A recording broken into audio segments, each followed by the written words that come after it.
Down the Barrel Podcast with Jimmy, Dino, and Jared. Okay, so today we're back with Mr. Greg Lease, and we're going to be talking about some of Greg's adventures out on public land around the Midwest, really. So thanks for joining us today, Greg. Yeah, you're welcome. Thanks for having me. Yeah, some archery hunting. Yeah. Finally. I mean, it's kind of... I guess it's not we the have worst a good time mix. of year. Yeah. Well, yeah. I got to get out practicing right now because it's almost turkey season. Right. It's a good time of year to start thinking about getting your bow out. I mean, it's getting warmer here in northern Minnesota. It is. I'm waiting for my yard to dry up just enough, kind of where I shoot. It's pretty soggy. Right. So I want another week of, I don't know, some sunshine and a little bit warmer weather so I can get the targets out and not track mud everywhere. So I think maybe this one might scratch everybody's itch to talk about some bow hunting. I think so. It is that time of year. Shed hunting, starting to shoot a little bit. Right. I got to get new strings and cables on my bow, so this is a good reminder for that. There you go. There you go. Yeah.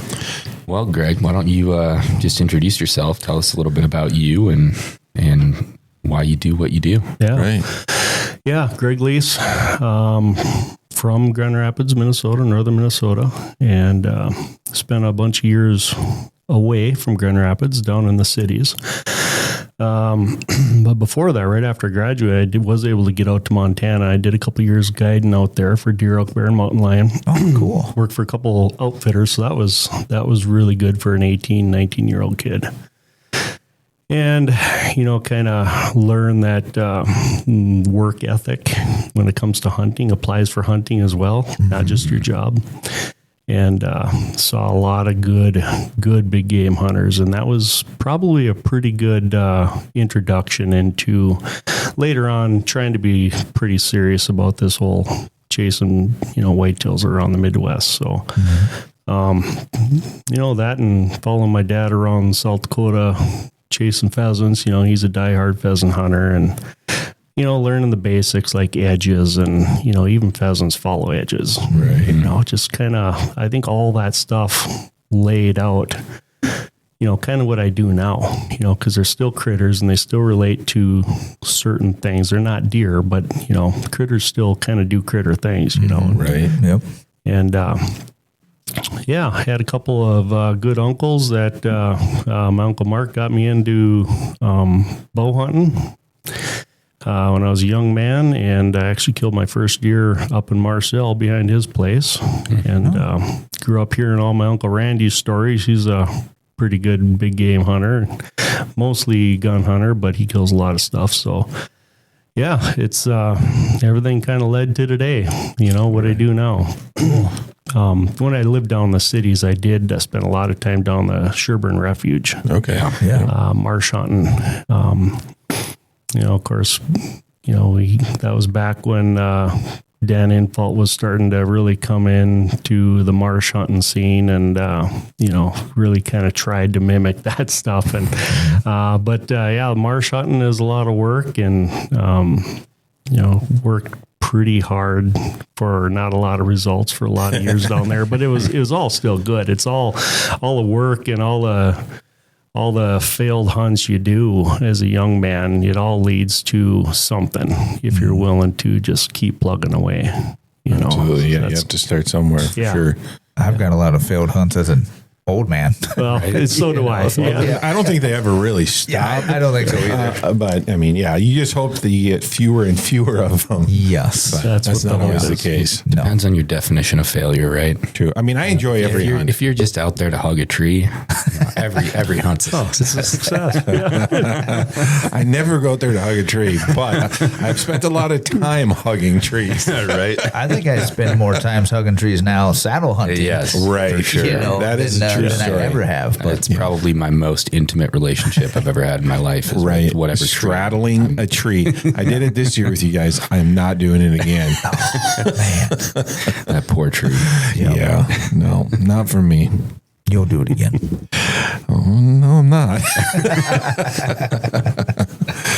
So, but Greg, obviously you have a YouTube channel. Yeah. And you share your hunts there. And you have hunts there from Iowa, Kansas, North Dakota, Minnesota. I mean, how do you go about finding places to hunt in those areas? What's the trick?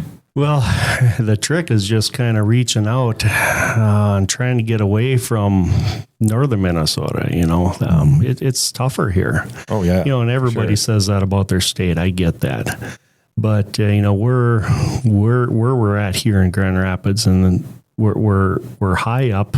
Latitude. With the latitude lines, we have bad winters. We have a lot of predators, and I know the gun hunters are going to hate me for this, but that early gun season, I think, really puts a whomping on any kind of age structure buck at all. So, I found myself, I got a buddy in Wisconsin, and hearing about all his hunts and watching him, and I'm like, I gotta get down, head south or something. So I end up getting on a lease in Winona. Nice. And that was a turning point in my hunting. I realized then that all those years I spent here, not that I didn't kill, I killed a couple good deer, but I did a lot of hunting and not much killing. And the learning curve is so slow. That's what I always say about here. I go down there, get on this lease, and holy cow, I kill a pretty good buck right away, the first year. And I'm like, well, maybe I don't suck that bad. Yeah. So, that's what I always say about, people that grow up hunting here. It's hard unless there's something in you that you just have that whatever it is that keeps us going and keeps the passion going, unless you have that, you're not going to become a diehard deer hunter because there's just so little success when you hunt in an area like this. Yeah. And I don't want to make it sound like there are no good bucks here, but there's not many. Right. You really got to do a lot of searching to find what I now at this stage of my life want to kill. Mm-hmm. And I went through the same progression that most people do. I spent as a young man just trying to kill a deer with my bow, and then you're like, okay, I killed a deer. Now I'm starting to get kind of good at killing a doe, every year. And then, okay, now I want to kill a buck. So you try that, and I finally kill a buck, and then I got to where I was killing, a buck every year, but there's a little buck, and I never saw anything good. I did a lot of hunting. I was a young man. I had nothing but time. And, I never really heard much a buck really do buck things. You don't really see a lot of that. You don't, it was years before I even heard a buck grunt, and, so, you kind of think that, I have this passion, but I'm just not very good at it, So that's why that was a turning point when I got on that lease down in southeast Minnesota. And I'm like, wow, I guess I'm not that bad. This worked out. Mm-hmm. And, the next year there, I killed another pretty good one. And so that's what added to, I guess, my confidence. There are a lot better guys out there than I am, but that was instrumental for me. And that's what kind of led me to knowing that I had to get out and search around and do some other stuff. And, I never did have another lease, but I thought if I ever did have another lease, it would be in another state because then I could shoot 2 bucks. Okay. Yeah. So that was kind of the tipping point. That's what made me start thinking about looking elsewhere. Right. So you're sitting down in Winona County, Minnesota, doing pretty dang good on a lease. You're probably paying pretty good money for. Well, yeah. I would imagine. It wasn't horrible when it comes to leases, but it was more than I wanted to pay. For sure. It was more than free. It was definitely more than free. It is kind of funny because I was looking at that and I don't remember the hookup I had, but I get a hold of the guy and he's like, yeah, come on down and scout. So I drove all the way down there and I'm like, wow, this looks actually pretty good. And finally he told me the price. I'm like, oh, this is all for nothing.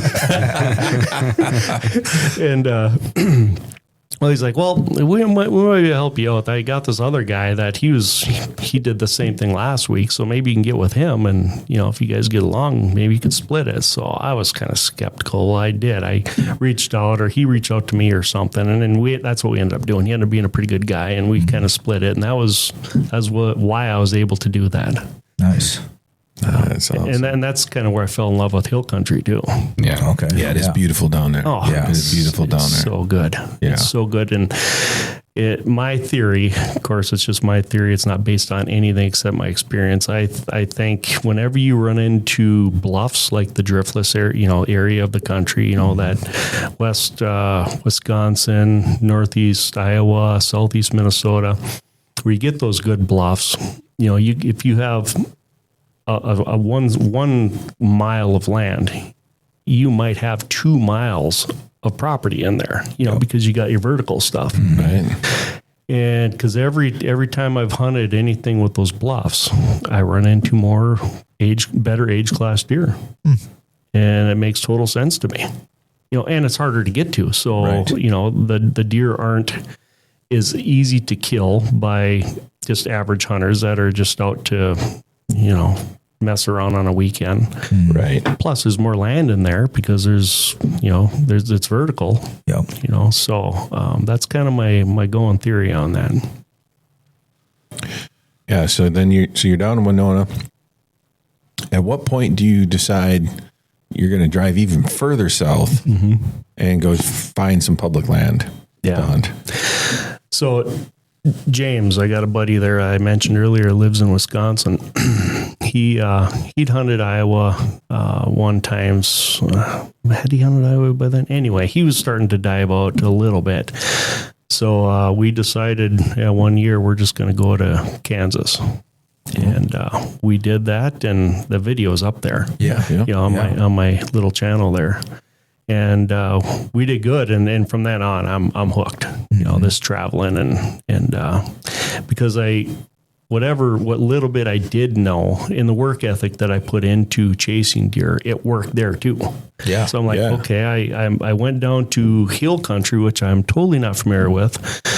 Got onto a couple deer in a couple of years. Now I did this trip to Kansas, and look at that. Wow. So I started, it's easy to put together the pieces of the puzzle a little bit, when you start having some success. And then it's just a matter of just trying to always learn, and by no means do I have it figured out. But I have a system now that's working. Yeah. And that's fun. Yeah, no, that's The Greg Lease system. right. Yeah, There we go. Yeah. I think it's cool because that you travel that far.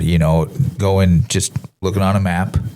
Public land, which in Kansas is hard to find. I can't even find it. I've been there for the last 3 years. There's I don't know where not it is. a lot of public opportunity than just to pick a spot on a map, and that's a lot of risk for Well, But that's obviously all I you've do been is public, and and I have a little bit of a system for that too. I mean, it's not a science or anything, but if an area is decent for deer, you pick the section or the area that's got the most public in it. Yeah.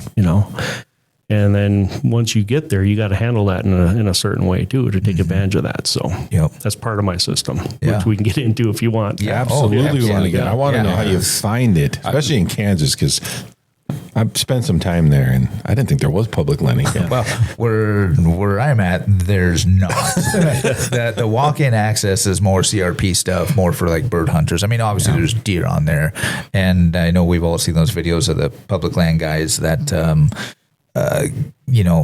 spot and stalk the deer, but you're talking totally different area. So are there no trees really where you're at? Where I'm at, I'm on a river bottom and in Jib Hills and stuff like that. So there's a lot of trees, river bottoms, stuff like that. And let me in there. Yeah, Right. But Sounds good. I mean, and we are in a hilly area, so It looks like the Badlands. yeah, yep. So that really helps, and that whole Unit 16 area is all. It's a beautiful hills area. and It's a river beautiful bottom area. stuff like that. So, and there's a decent amount of cropland too, but a lot of cattle, stuff like that. So, Sounds perfect. yeah. Sounds so good. Yeah, a lot of wheat Right. fields, and that's obviously where most of the deer were hanging out every day. Yeah, wheat there's fields, lots of alfalfa. So, cropland. I mean, I think people would be interested to know your process from start to finish. How do you choose where you're going to go? How do you go about, getting the permits and scouting. entering the lotteries and Is there the two scouting? trips down then? or- Yeah, I try to do 2 trips. Okay. Of course, when you're picking a place like Kansas or Missouri, that's quite the trip. Right. Yeah. It's a little bit tougher, but typically, once I have kind of figured out an area, there's enough public land there to work with, and of course, you don't really know what the hunter pressure is going to be like or anything, but you just kind of gotta go on a prairie. You just go and do what you can do. I try to get down there in the spring, do that, before green up, just like we do up here. Up here, we're forced to do it in the spring because we have snow, Right.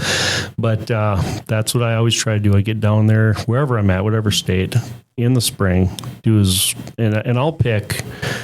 Of course, I always pick too much because I can't finish it all. But I always try to pick like 8 properties. And everyone thinks, public property, I spend all my time on one piece. That's typically not the case. I'll pick 6 or 8 different properties within a 30-mile area, and I'll try to, if I'm down there for a long weekend, I'll just try to wear out my boots, and that's all I do. Hit as many places as I can. It always seems that I never finish it. I never hit them all, but you just go wear out boot leather.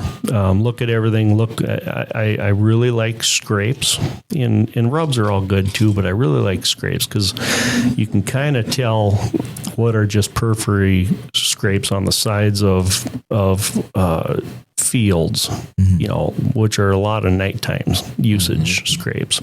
I don't pay a lot of attention to those. That just tells me that there's a buck around somewhere. Yep. I like those big ones that are dished out, that are inside the woods, maybe next to cover, in the drainages, that I can picture, hopefully several bucks hitting during the daytime, I really like those. So I pay attention to those. Of course, Onyx is, we all know what Onyx does. Right. It's a huge tool. That Onyx has killed more deer than anything has. Yeah. Right. And just mark everything. I'll hit all those places, mark everything. When I retire, I'm going to try to start getting more into the earlier season stuff. Now with vacation and stuff, we're on limited time. Right. So I try to put, the more bang for the buck. So I'm always pushing for rut stuff, Yep. 25th of October on, well into November. Those are kind of my dates. And, like everybody else, but that's the most bang for your buck. That's when the deer are moving, hopefully the best. And when you're using vacation time that you don't have a lot, you kind of got to pick something like that. At least that's my way of thinking. So I'm always looking for pinch points, travel areas, benches, anything like that. The typical thing that everybody typical stuff that everybody talks about. But I'll get as many of those places together as I possibly can, full well knowing that when I come back, that they might be dead, Right. So once I do that in the spring,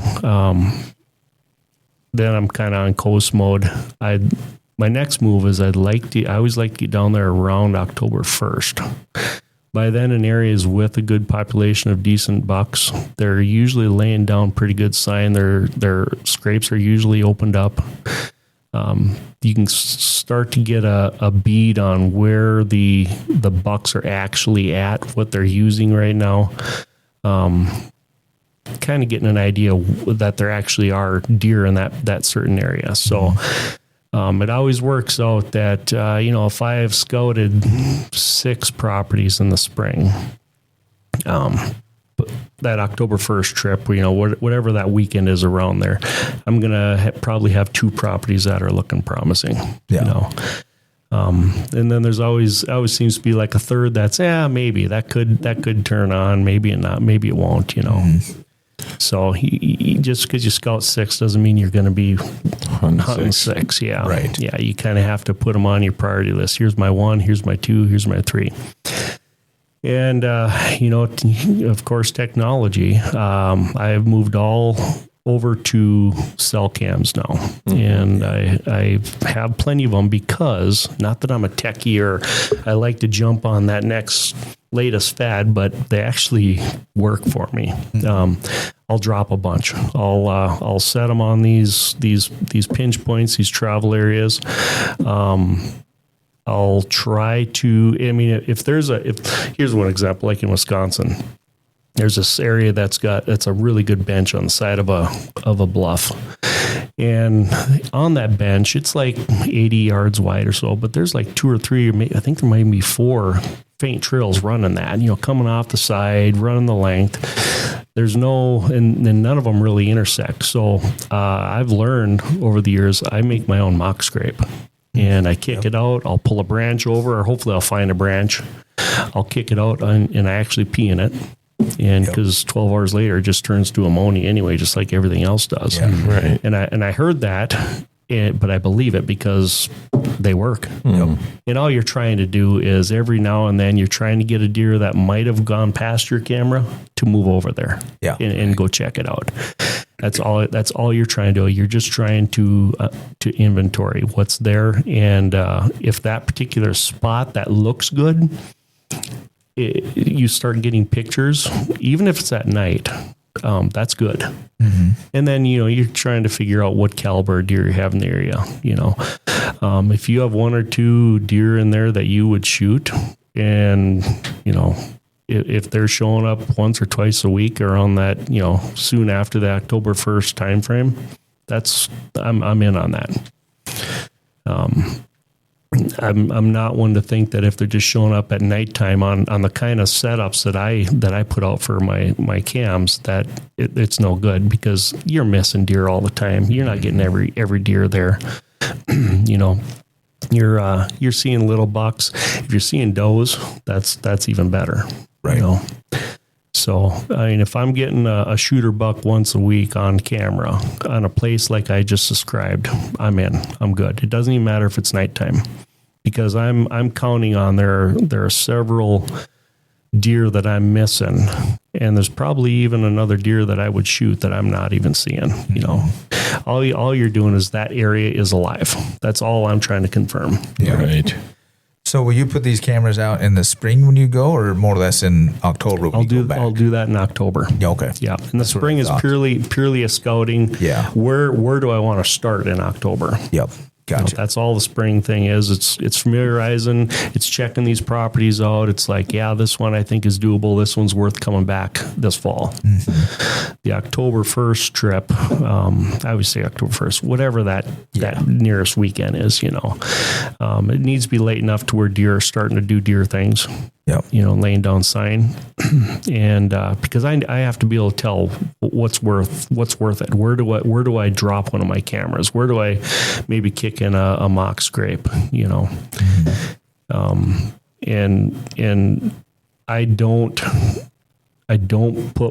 I keep my cameras high. I don't have them low, because that does tend to screw up deer. When you start running cameras on video mode, you start seeing this stuff. So I'll bring a stick with me. I'll actually go 1 stick high, hang the camera, jam a stick behind it, and point it down. Yep. And just to keep it out of there. And I very rarely see a deer that even acknowledges it. Does, little bucks, nothing. That's pretty smart. Mm-hmm. Yeah. Yep. Yeah. So do you put cameras up when you go down, let's say, to Kansas or Iowa? If I'm able to make an early trip, I will. If I make that early trip, for sure, I'm bringing my cameras. Okay. Yep. And, if I only have 3 cameras left, I might just try to be really picky at where they go, because I want to put those on what appears to me to be the best spots. Right. Yeah. Right. Because my goal is, when I do show up to hunt, if I don't hunt, oftentimes I don't hunt that October 1st. It's just a quick rundown, or maybe I'm doing another state too, and I'm trying to split them up. But my goal is to say, okay, I'm now keeping tabs through my cell cams. I know where I'm going to go my first day I'm there. Right.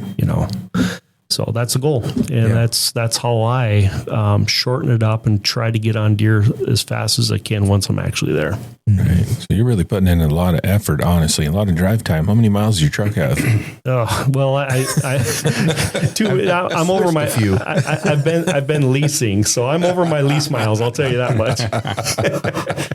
Yeah, no doubt. So when you go to these places down there, are you hoteling it? Are you camping?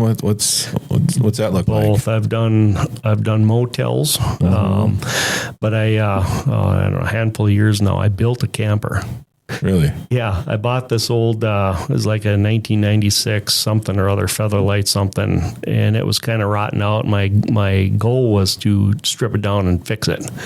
But once you tear into those campers, they have those little flimsy aluminum studs. You can't do that. Yeah. Nope. So I stripped everything off. I had a bunch of supports welded on it, and I built my own how I wanted it. Nice. Yeah, yeah, and it's still pretty light, and so that's what we do. It's still big enough for my wife and I to stay in, but I made it small, so it's not that big of a deal to haul around, you know. Yep. So like, say you go to Kansas or any of the states, Iowa, Missouri, on the public land, do you run into a decent amount of other people? Yeah. I mean, I can't imagine it's filled like it is up here. I mean, for archery season, where we hunted the one time, there was 3 of us in there for like 4,000 acres. Right. But I imagine down there, there's probably a little bit more. Yep. My second year in Kansas was the worst hunter pressure I ever saw. And, you spend your time trying to put in hunts, trying to work around hunters, and then something will happen. You're like, I gotta, here's another hunter or whatever. But, same story. Kansas was real bad that second year, and I never did get on I got on a deer or two there. I just couldn't make the shot. But the time before that, there were still a lot of hunters, and it just worked out. And there's little things that I do too to try to avoid the hunters the best I can on these spots, and sometimes it works, sometimes it doesn't. Right. But this last year we went to Missouri, and the hunters there were crazy. It was crazy. The public land there was huge. I just hunted the same public land. Normally it's just a bunch of small ones, but this one was big. So we just hunted that same one, but I'm jumping around, hunting a lot of different areas in this public land, but everywhere went hunters. It was something else. Yeah, that's what I'd be afraid of. You drive all the way down there and you just I just think of Camp Ripley. Right. Walking what it used to be. Right. Yeah. It's like, damn. Well, that's when I do my digital scouting, with Onyx. Right. I find, the areas that look like they would hold deer, but then I pick the ones that are the hardest to get to. Right. And I start there. Right. The problem with that, yes, I'm with you. Yeah. The problem with that now is with Onyx. Need help and don't know where to turn? First Call for Help 211 connects you to free confidential support, including dedicated veteran services for housing, food, and mental health, available 24/7. Just dial 211. Help starts with your first call. Other people Everyone are getting else in the is same doing- spots. Exactly. Yeah. There's always that group that's doing the same thing. Yeah, Right. yeah, Right. Yeah, and there are always some young, ambitious guys Right. that are in way better shape than I am, and they can go for days. And so now, I guess, to combat that, and it works some of the time doesn't.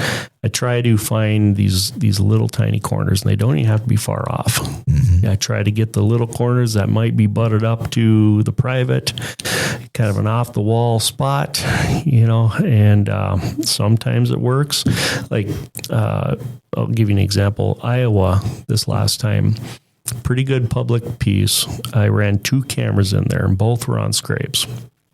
And it's Iowa. It's awesome. There's sign everywhere, And one of them was kind of in the heart of this spot, but it wasn't easy to get to. It wasn't horrible either, but it was out of the way. And another one was in one of these little tiny corners. It was kind of across the ditch, and it's one of those spots I hope that people would overlook. Mm-hmm. And sure enough, running the camera there all fall, I never had anyone on that corner.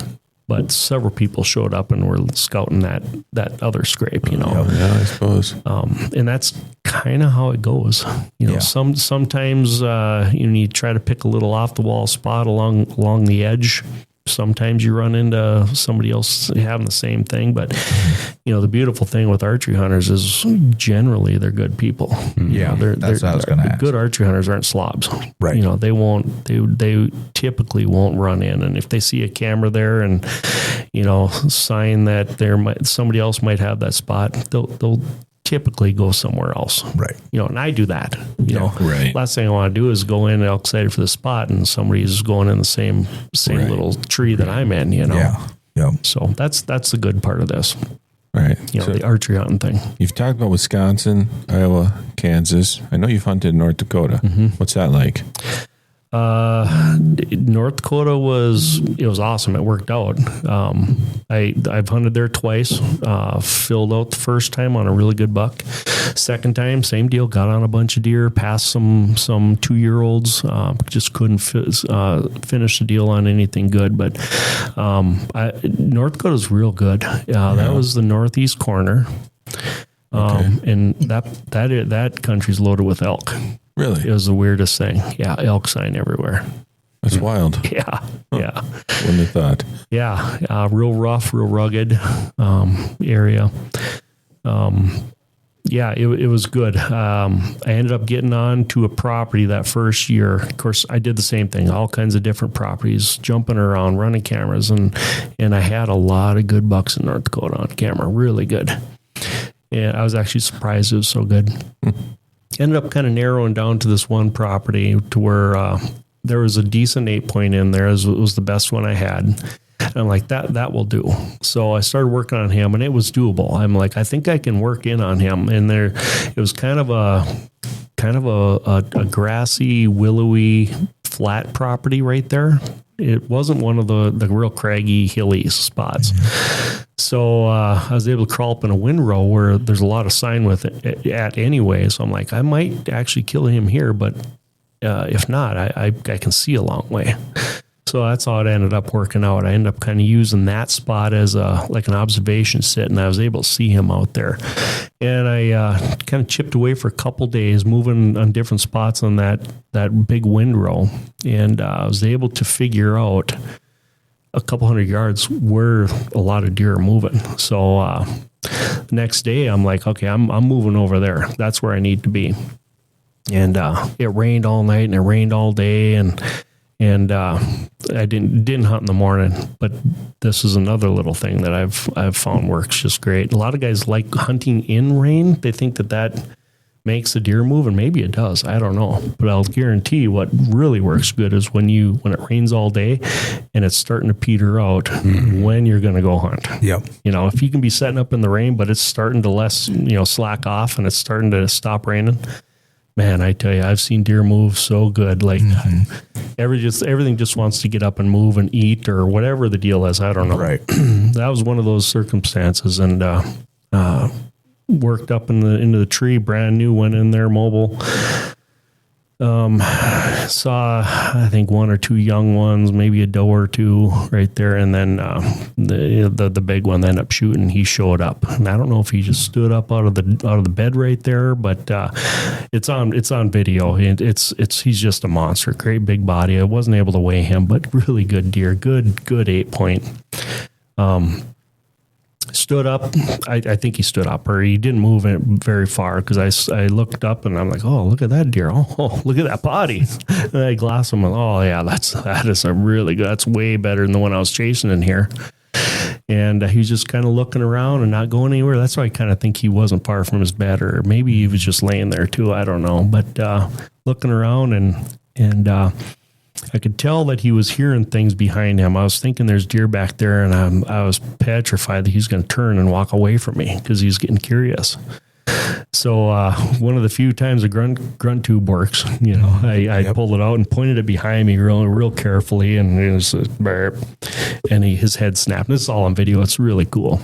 Head snapped and looked, and he's looking, and I think I did it maybe one more time once he started, turned his head again away from me, and sure enough, that was it.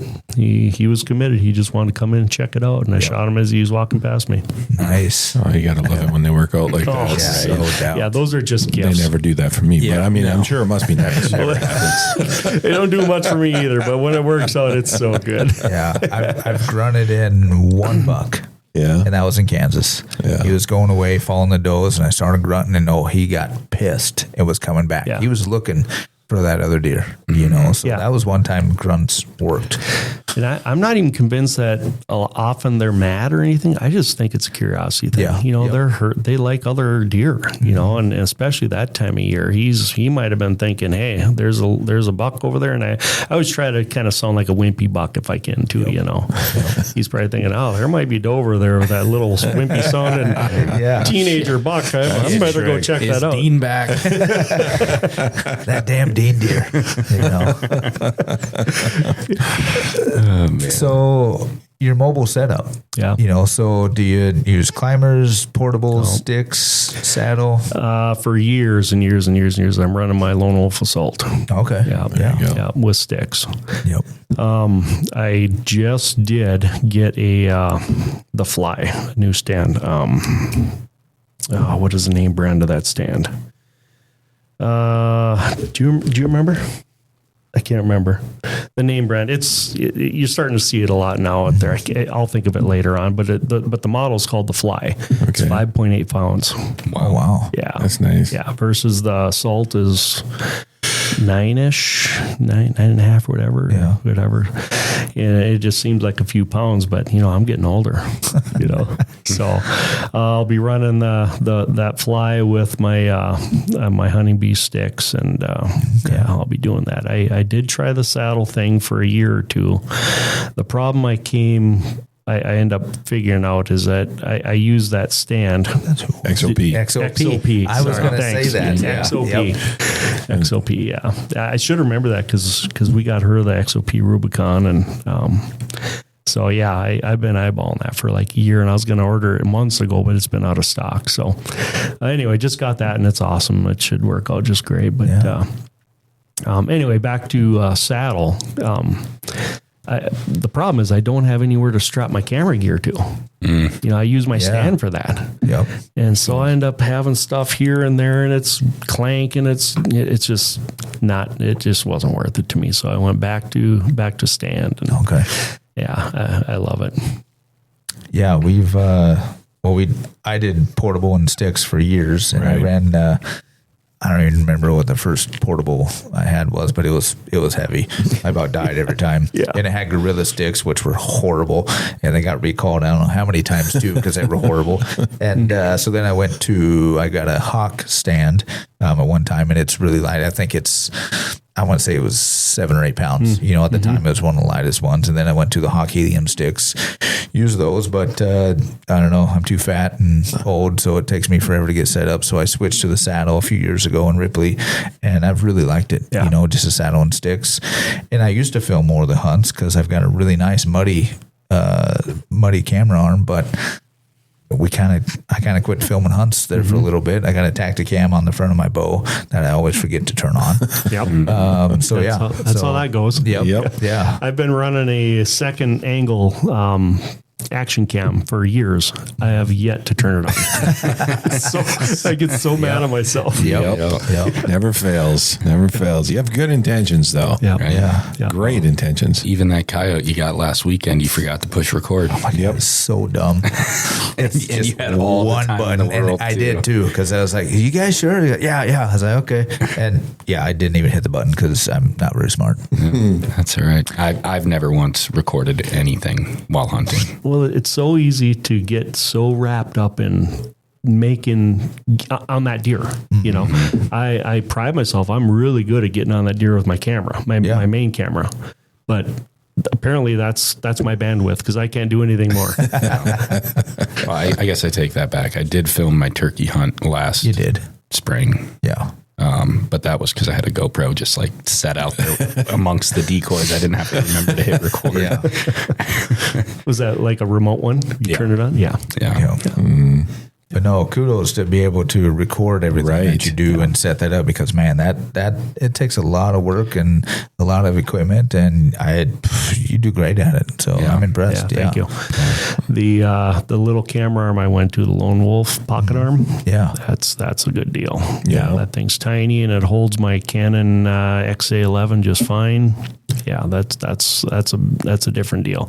Rather than carrying that big camera arm that I used to carry around, you know, this is the way to go. Yeah, that is the one bad thing about the muddy arm. It's nice and That's big. But it's big and it's heavy. Yep. You know, so yeah. Yep. Yeah. So, getting on that deer with the camera while you're trying to kill it, that's an art. Yeah. And I don't know what I've done to so far be pretty good at it, but I have. It's always funny when people are running out there with a camera, and most of the time they don't get the shot, and they all say the same thing. Well, it's either that or I didn't get the shot. I'm like, yeah, I know, but you can't say that every time either. Right. Yep. Otherwise, you should just stop bringing the camera. Yeah, exactly. Yeah. So you have to. It has to be kind of a priority. Mm-hmm. Yeah. I mean, that last Iowa one I killed, I am so lucky. I got that on camera and the shot. He was cruising and half trotting, and I had to stop him. And by the time I even got the shot, got the camera on him, I didn't even look at the screen. I just pointed the camera at him, and it just worked out. Because it wasn't zoomed at all. It was the big frame.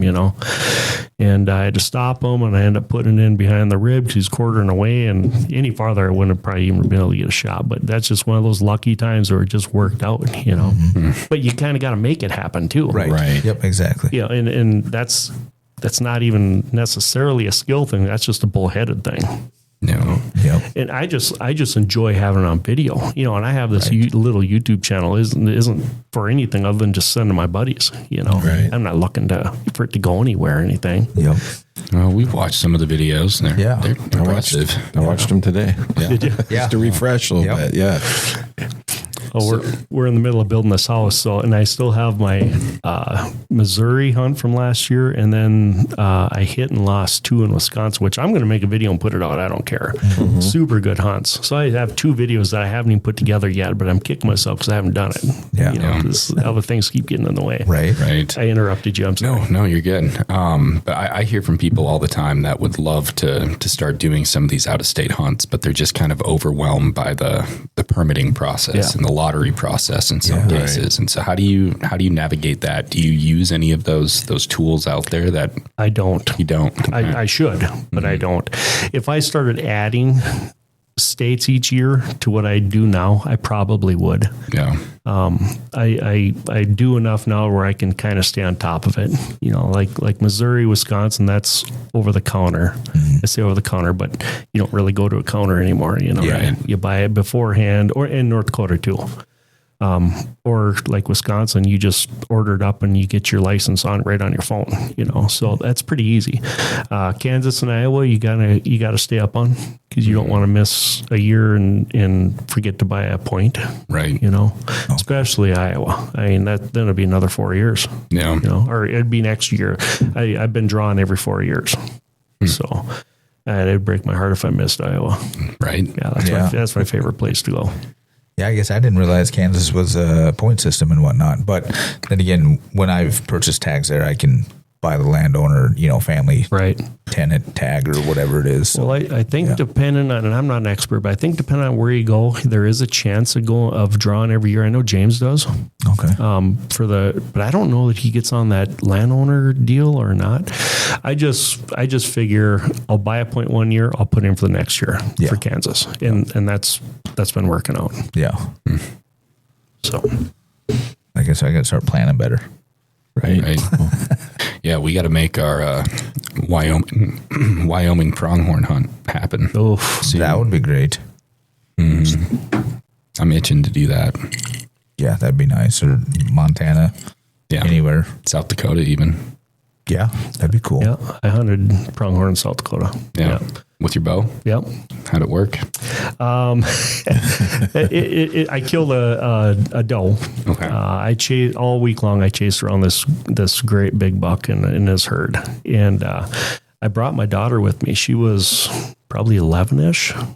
And typical dad thing, I pushed her too hard, but she was a trooper. She's with me every day. And we spent a couple days sitting in a blind on a water hole. That didn't work out. So then we spent the rest of the time chasing this herd around and sneak in. And And one day I finally got up, and the herd was coming up. A saddle was going to break over, and we managed to get around the other side where we were just waiting on them. I knew that's where they're going, and here they came, and my little 11-year-old girl moved and spooked the buck out, and I shot one of the does instead because I knew she was about spent, but it was good. It was awesome. That was around Hot Springs.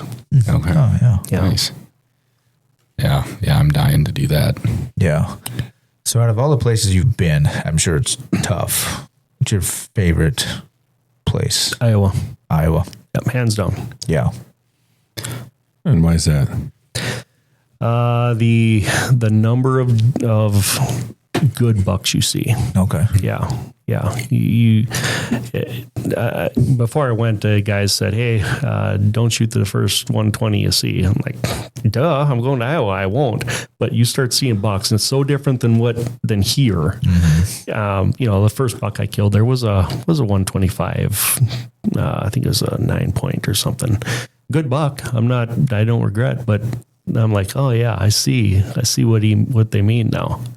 You see a good buck and you get a good shot and you shoot it. Yep, right. So the second time, my goal was to not do that, and I end up coming home with a 150. Nice. Wow. Yeah. Gross, not net. Yeah, right. He had a broke brow tine, but it was great. Yeah, so Iowa's by far, and the hills, the amount of country that you can work. Super fun. Yeah. Mm-hmm. Really get into a lot of good deer in Iowa, but you got to work at it. Right. Yeah. Is there more pressure in Iowa on some of that public land? Squirrel hunters are crazy. Really? Squirrel hunters are amazing. I mean, you got to I look at them in awe. I work my butt off, for 2 hours climbing up these bluffs to get up to where I want to hunt before daylight. And I'm sweating and I'm working and I'm sitting there about daybreak. Look up, here comes some squirrel hunters right up the same route I did for squirrels. I don't get it, but they're committed. Yeah. So the second time the squirrel hunters were way worse than the first time I went. Yeah. So when we get off the air, you're going to give us the GPS coordinates of your favorite spot, right? Yes. Yeah, I'll give you. And then when you get to these coordinates, I want you to call me and tell me what you think. Yeah, right. I could have sworn he said he loved Iowa. Why are these coordinates in Florida? Yeah, you're going to end up somewhere in Effie or something. Yeah. Why does this put me in the middle of the swamp? Right. Yeah. But same deal there. A lot of different properties, scout and do run through my same thing. Another key thing that I've found out you kind of got to keep in mind is I try to scout, find the spot, hunt that evening, leave my set, give it another morning hunt. See what it looks like. If things are stale, nothing's going on, I pull, I go to the next spot. Mm-hmm. If things are looking good and I'm still seeing deer and there's still a shooter or two on camera in that area, I'll give it another evening and a morning maybe. But you always have to be ready to move. Yeah. The days of sitting and thinking that, it's a rut. Deer will come for miles. You never know what deer is going to show up. I've just never had luck doing that with that mentality. Yeah.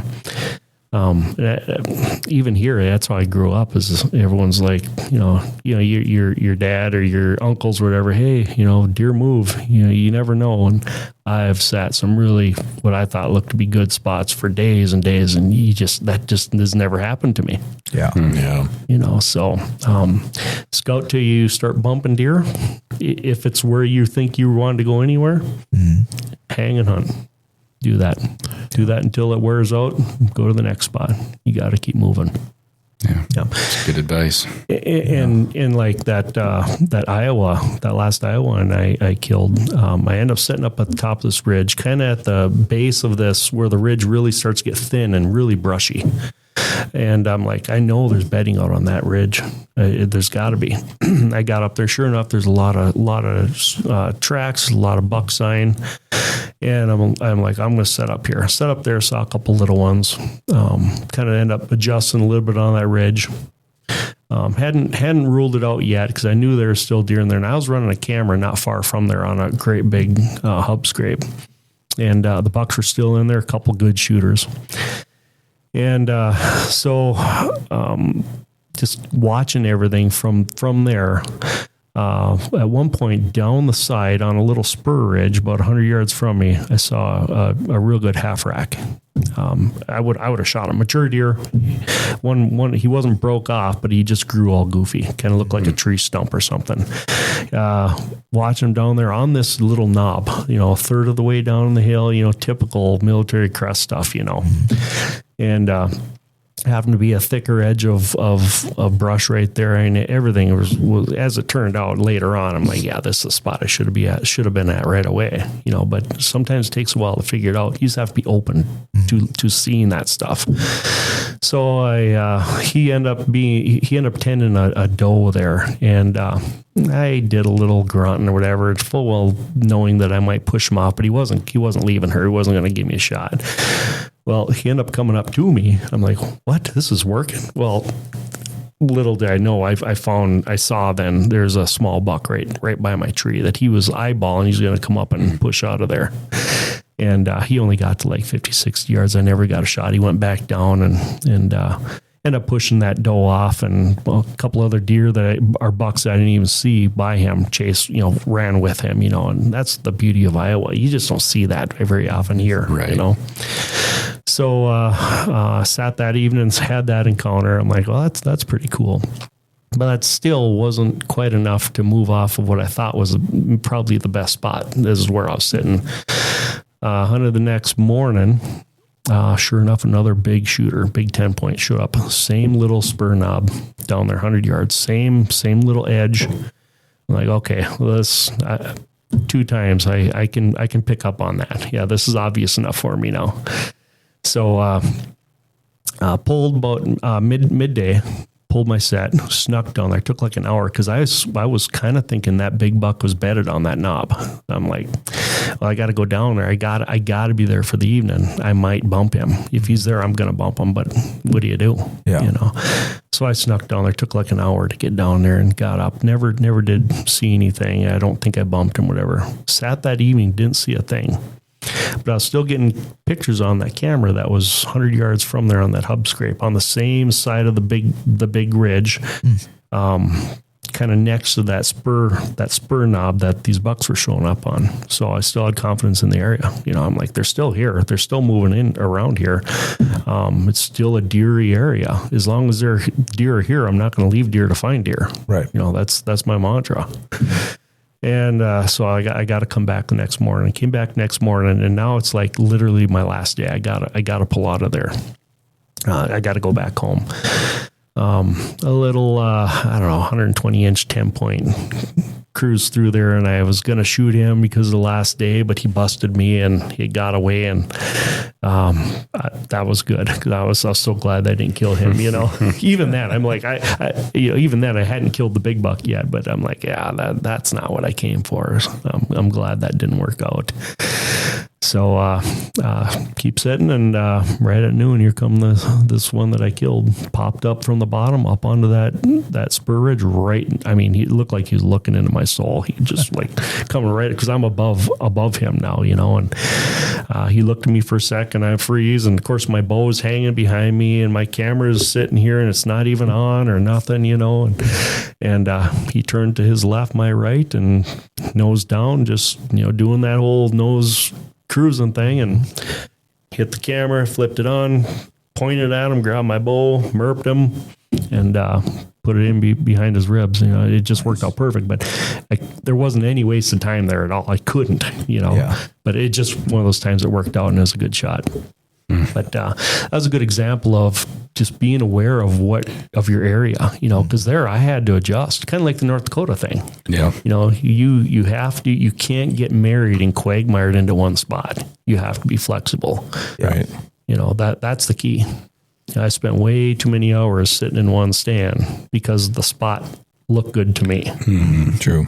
And I think a lot of guys, especially guys that grow up hunting areas like I did here, your learning curve is so slow with those things. You just don't see that many deer, and you don't see bucks do buck things, and it takes years to gather the intel that you would gather in 1 or 2 years in a place like Iowa.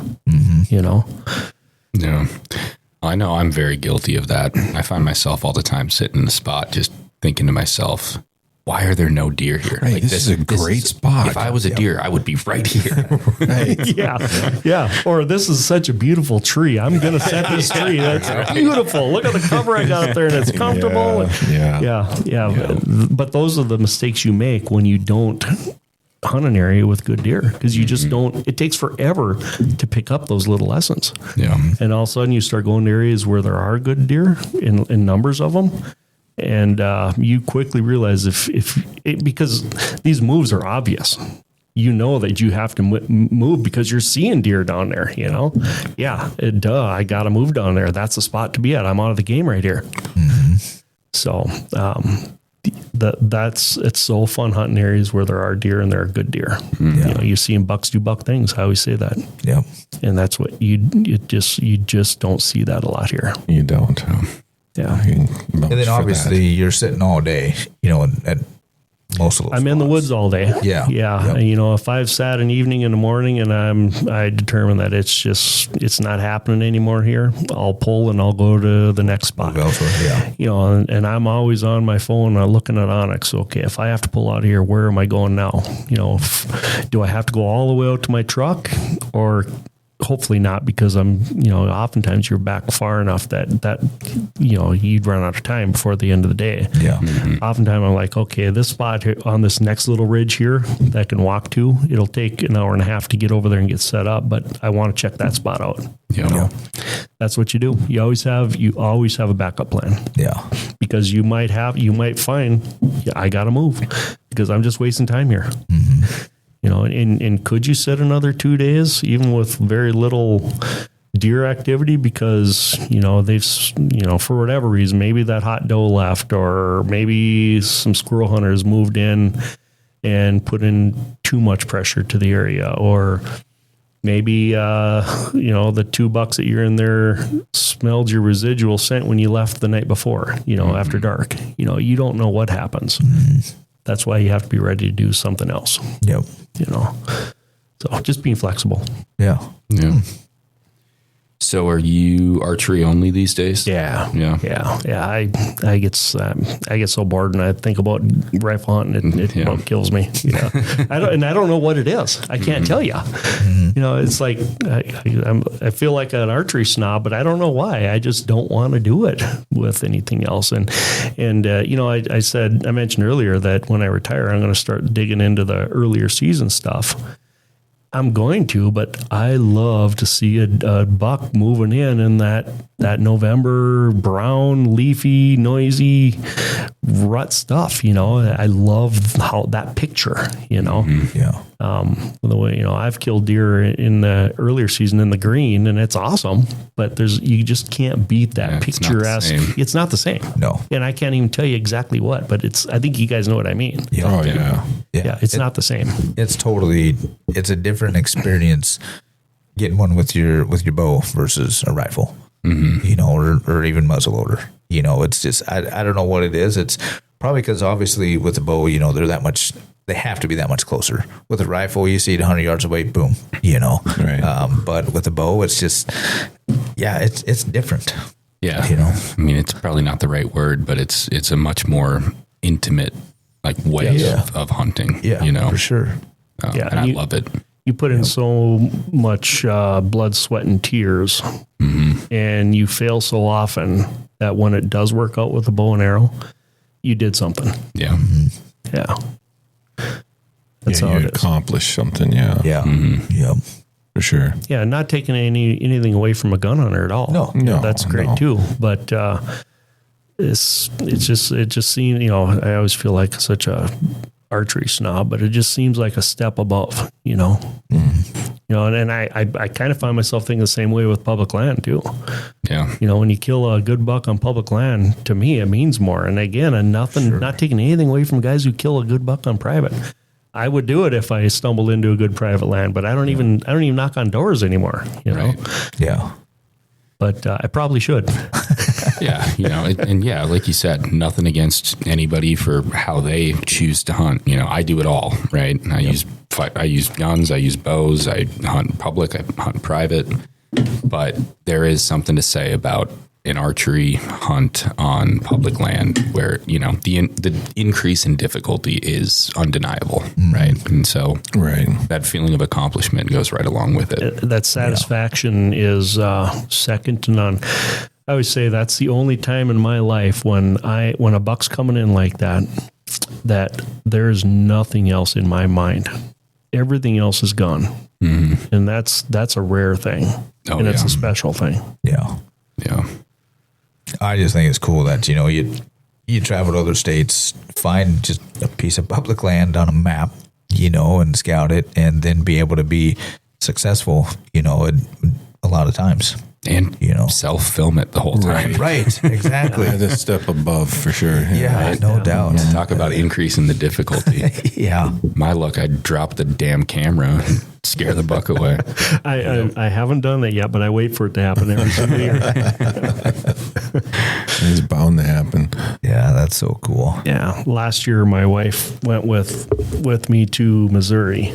And she was my camera gal, and she spent a lot of hours up there with me. But Missouri was fun. Yeah, I talked about a lot of hunters, but those deer didn't really bother them like I thought it should have. We were still getting in deer all the time, you know. Yeah, it was weird. Like one time, we had a couple deer kind of running through just where I could barely see them. They're just in the brush, but I knew there's something going on because they're running, you know, and they didn't look spooked. I'm like, there's a buck in there chasing a doe, but they're just far enough to where we could just see bits and pieces of them. Then a little buck kind of circled around and came close to us. And I'm like, there's another buck in there. Well, later, I don't remember if it was that night or the next morning when we were at the truck, another guy was at the truck. At his truck right by us, and he's like, "Hey, was that you hunting over, you know, by this spot?" I'm like, "Yeah, that was us." He goes, "Yeah, did you see that big buck standing in the creek right by it? He went into that peninsula you guys are hunting on." I mean, there's other hunters that close. Yeah, you know, it's I didn't like it, right? You know, but it's just different. It was kind of weird. Yeah, I end up shooting a small 10-point there in Missouri, which was good, but.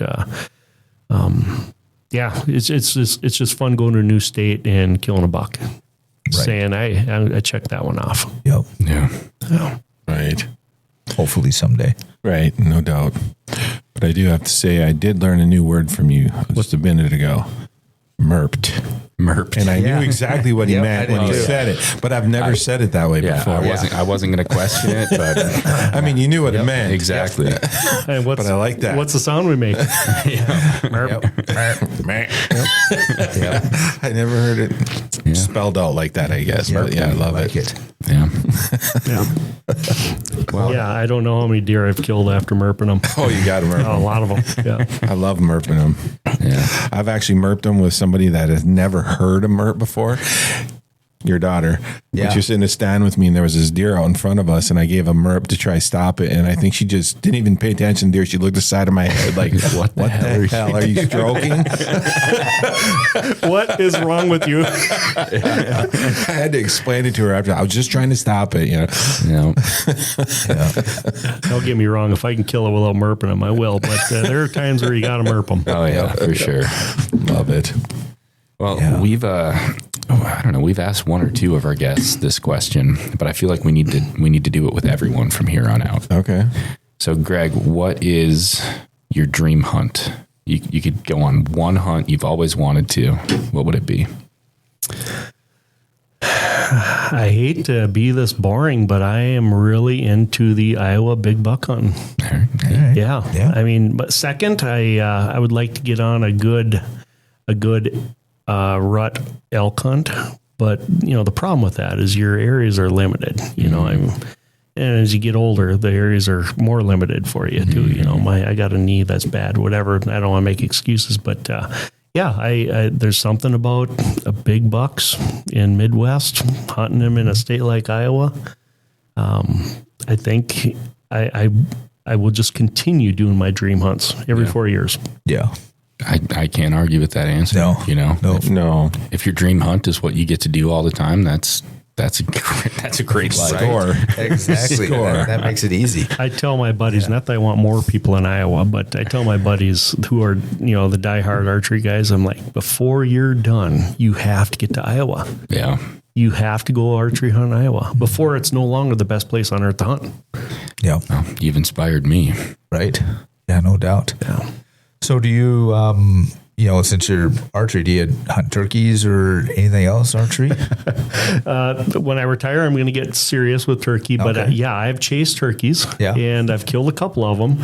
Unfortunately, and I'm ashamed to admit it, I have foregone the bow and picked up the shotgun to finally get it done. Yeah. But I always start out with a bow. Yeah. Yeah, I think I'm the worst turkey hunting ever. I can't even call a man or nothing. You ain't been hunting with us. Right. Yeah. Yeah. Hey, you guys could have had one. You could have had a Last couple. year we could have. Yeah, you just passed This on is the our year. James. This is our year. right. I hope it is for you. Yeah. I'd rather hunt a Boone and Crockett buck. I think I'd have better success than a stupid turkey. They're so random. You can't predict what they're going to do. I can't anyway. Right. Yeah. See, I have a designated turkey gun that I am yet to use on a turkey. Yeah, but you got one You got one with your bow. with a traditional bow. I get them with my bow every year since I moved back here. No kidding. So I haven't had to pull the gun out yet, but I might have to hook up with you. I have yet to kill one with my bow. yeah, let's do it. Yeah. This is the year. Yep. Year of the bow for turkeys. That's right. Mm-hmm. Yeah, and I'm gonna do the trad bow again this year. Yeah. Yeah, Show off.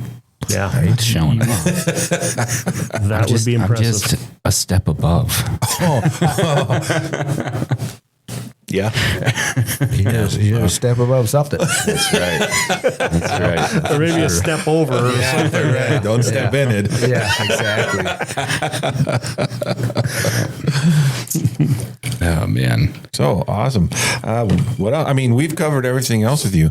Let's come back home here. Okay. I mean, you still hunt around here, obviously, right? Well, my intention was always to still hunt around here. Last year, I never stepped foot in the woods this year. Really? Yeah. I don't know what happened. I keep saying we're building this house, so that kept me really busy. Well, that'll do it. In fact, the two bad shots in Wisconsin I made, 100% because I'm building this house. I didn't even pick up my bow till mid-September last year. Yeah. And when you don't shoot it all summer, it's not part of you. It's not.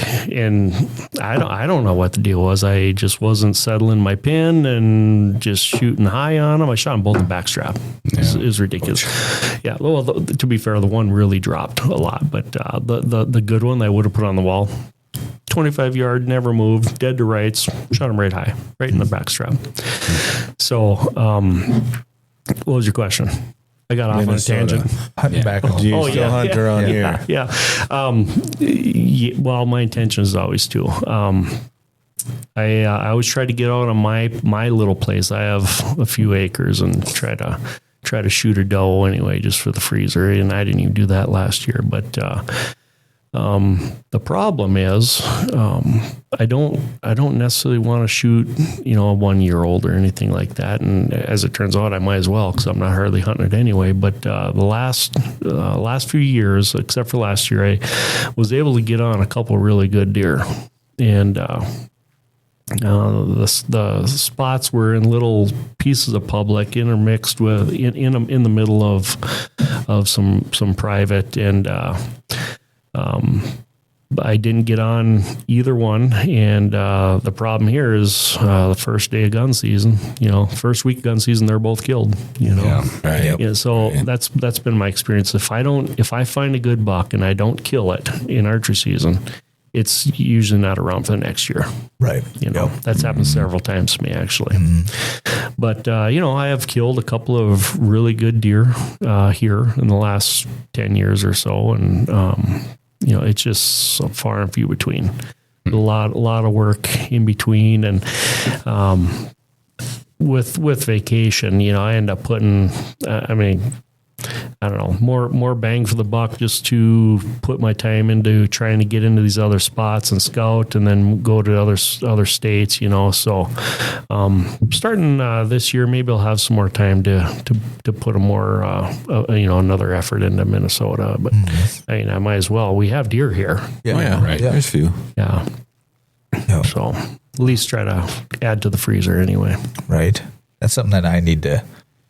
Yeah, honestly, I've never shot a doe with my bow. You know, and now that my son's up hunting, it's like, well, I just, let him get a deer. Right. And so that way we at least have that. And if he gets a really nice one, great. If he doesn't, but at least let him get a deer first. And then I can be a little bit more choosy. That is one nice thing about having a young hunter is they can fill the freezer for you. Yeah, right? Exactly. And then you can be a little more choosy. But I would like to get out more earlier season and just get a doe just to fill the freezer as well. Because apparently now this past year, the wife's like, well, you could have got a deer. It's like, oh, now you want 2 deer. Whereas the previous year you go, we only need 1. We don't need any more. It's like, Well, so I'm going to start shooting more. There for a while, I was not shooting a doe on my place because I have a hard time keeping anything with some age on my place. I'm surrounded by smaller property owners, but there were 3 years. There's one good buck that was coming from, I don't know, half to a mile away. I don't know exactly where he was, but I picked him up on camera on some public, kind of within a mile of my place once or twice. So I know the direction he's come from, but regardless, like the November 15th or 17th or something, for 3 years in a row, he'd show up at my place and chase a doe around. And so I never, for those 3 years or 4 years, I never wanted to fill my tag, because I wanted to hold out, because oftentimes I'm back from my trips by then. I wanted to get on him. One year I got close. I think I actually saw him on my place, but I couldn't get him close. But then I heard word of a gun, a couple gun seasons ago, somebody killed a big buck in the area, and I'm sure it's him because he never showed up again. Yeah. But I still think that deal was that whatever that doe on my place would come into estrus about that time, because it was clockwork. Yep. Every year. And he'd be there for 2 days running around chasing does, and then he's gone again. So they're mysterious. They are. Yeah, they are for sure.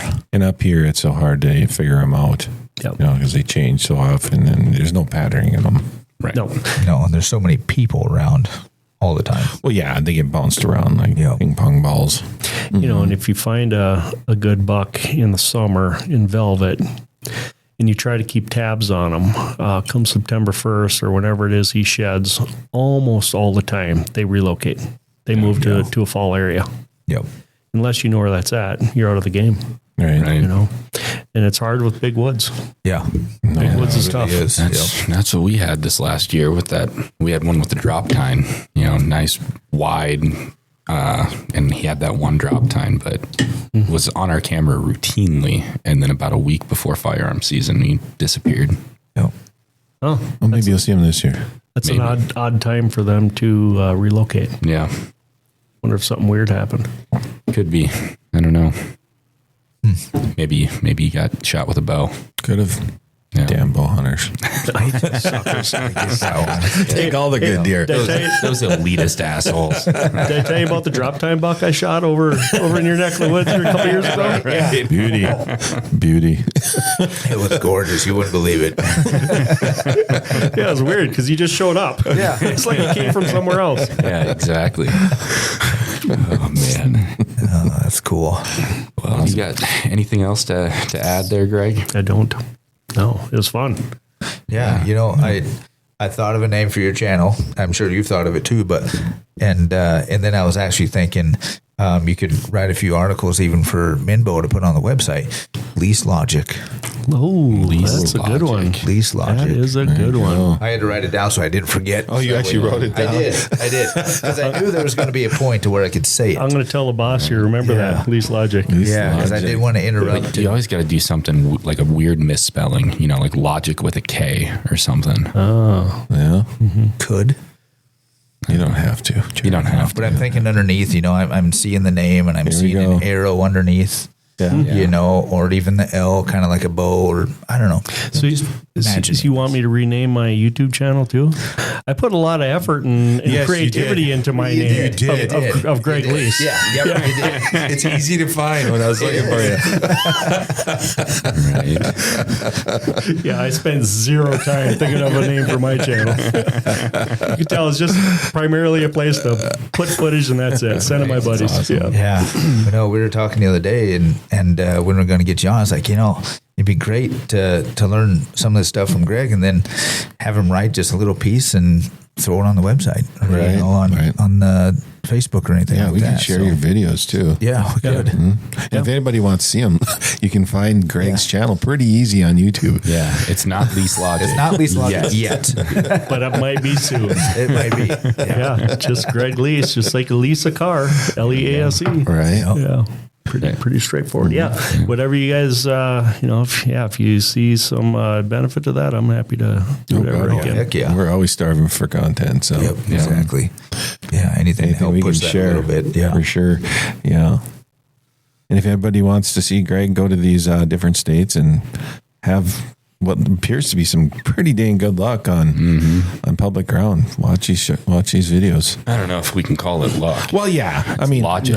It's logic. It's a lot It's of the least logic. luck and logic start with the same letter, so they're very close cousins. They're not far off, right? But no. But anyway, thanks a lot, Greg, for coming over. Thanks for coming in. And we'll have you back too, especially after you get these new videos edited that you're holding on to. Yeah, sounds good. Heck yeah. We'll talk about that. That was fun. Good talking. It's always good talking about hunting this time of year, especially. I know. It's kind of an off time of year, and as it warms up, we'll all be shifting gears, I'm sure. Yeah. Well, in just a couple weeks, you got to take a break from swinging the hammer and get out there and get a turkey with your bow. Right? Right? I'm looking forward to that myself. Yeah, me too.